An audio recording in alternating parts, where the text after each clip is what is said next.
collection Paroles semées, une émission de Marc Thomas. Aujourd'hui, je vais intituler mon émission « Dénouer les conflits en restaurant le dialogue ». Dans un monde de crise, dans un monde de guerre, dans un monde où chacun veut avoir raison, veut convaincre l'autre qu'il a tort, dans un monde d'invectives, d'injures, d'insultes parfois, ou bien de silence imposé pour ne pas blesser l'autre, est-il possible de se transformer, de se convertir en restaurant le dialogue? Et de quelle manière?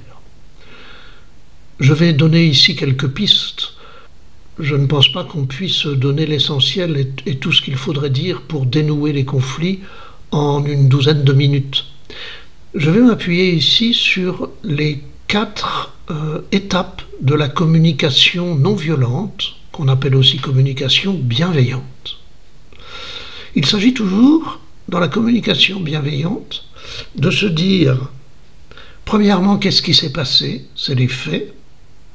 Deuxièmement, qu'est-ce que ça m'a fait? C'est les ressentis.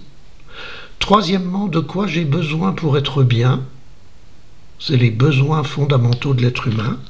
Quatrièmement, qu'est-ce qu'on fait pour satisfaire ces besoins?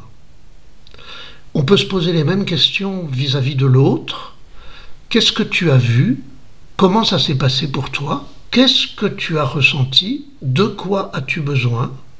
Et alors ensemble, ensuite, on va voir comment chacun et chacune peut satisfaire son propre besoin et soutenir l'autre dans la recherche de cette satisfaction.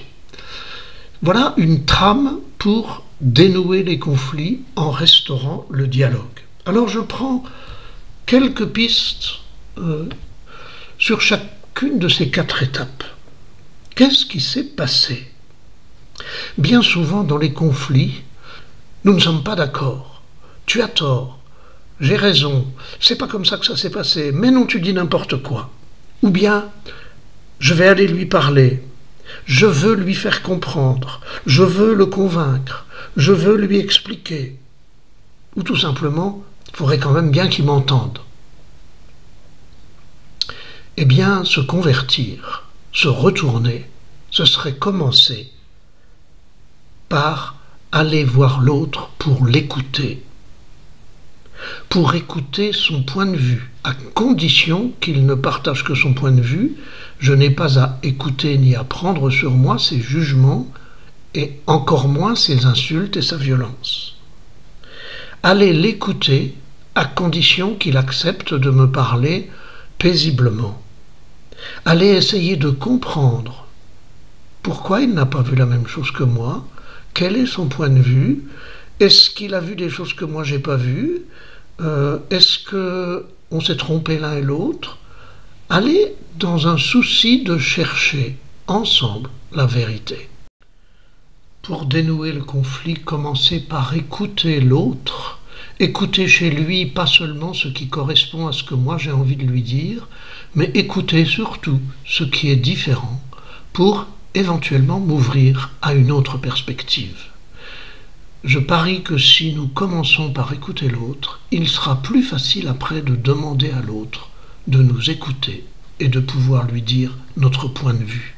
Et nous le lui dirons sans vouloir forcément le convaincre, lui faire comprendre, mais simplement pour lui demander d'accueillir ce que nous voyons, ce que nous pensons.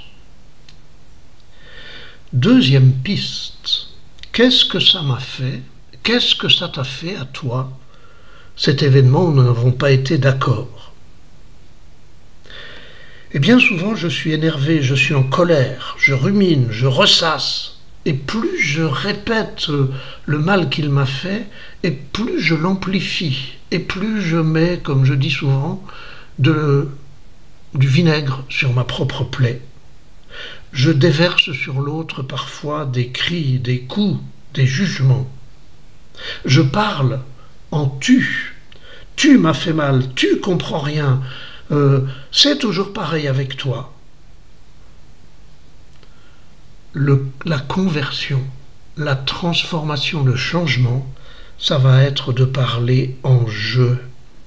Et ça va être de commencer, avant d'aller parler à l'autre, par écouter et accueillir ce que moi je ressens.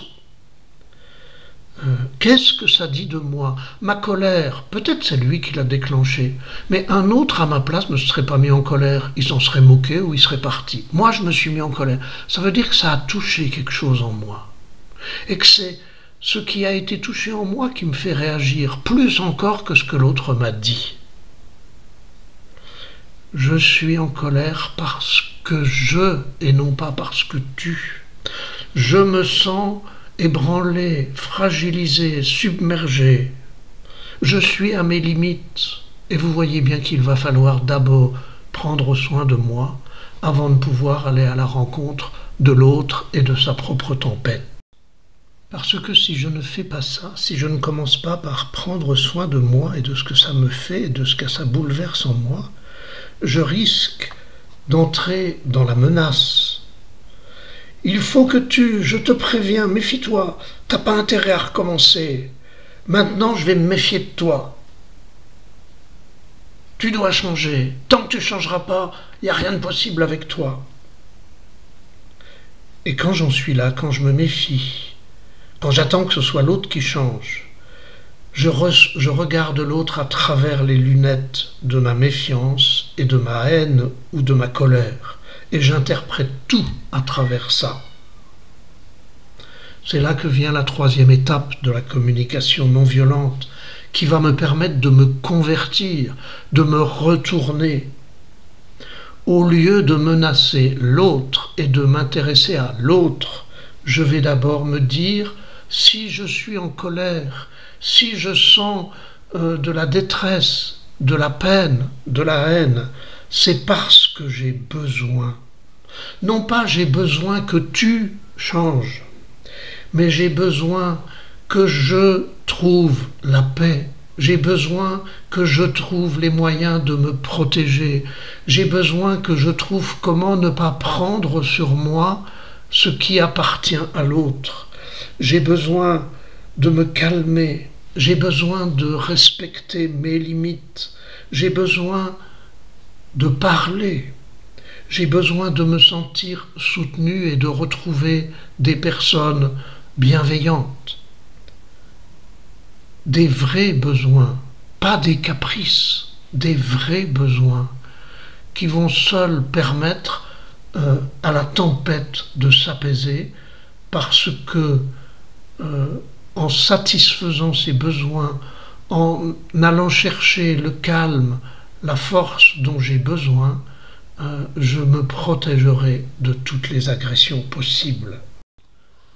Alors quand j'aurai pris le temps de prendre soin de mes blessures, de mes ressentis, quand j'aurai pris le temps d'identifier ce que ces ressentis douloureux révèlent comme besoin à satisfaire pour que je sois bien, il y a toutes les chances pour que déjà ma colère, ma violence, ma haine se soit et commencé à s'apaiser.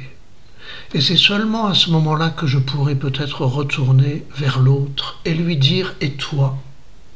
Comment tu as vécu les événements? Qu'est-ce que tu as compris? Qu'est-ce que ça t'a fait quand on n'était pas d'accord?